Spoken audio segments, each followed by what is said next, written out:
बड़ा मैं छोटा सा सोहर गीत गा रही हूँ, आप लोग ज़रूर सपोर्ट करिएगा। अंगने से बोलन नदिया कंगन हम लेबै कंगन हम लेबन हो।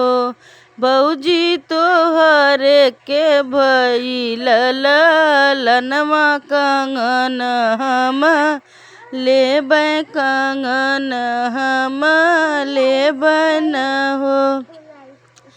भीतर से बोलै भौजैया ससुर सुन लिहा ससुर सुनी लिहन हो।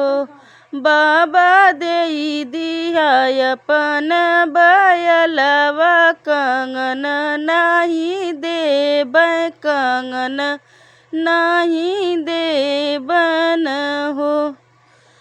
अंगना में नाच नदिया बयल नाही लेबै बयल नाही लेबन हो।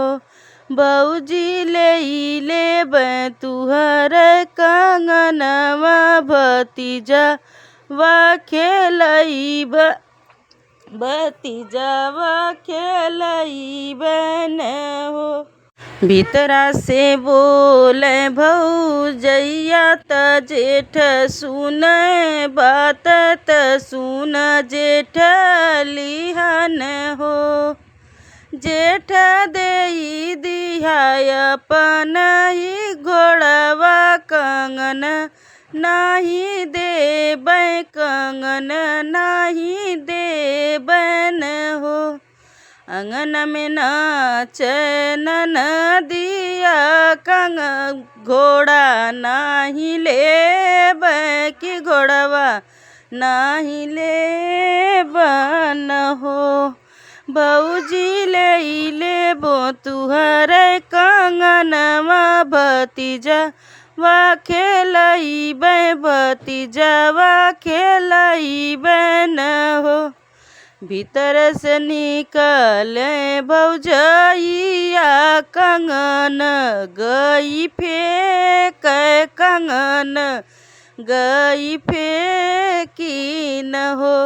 ननदी लेहू हमर कंगनवा की अपने घर जातन हो।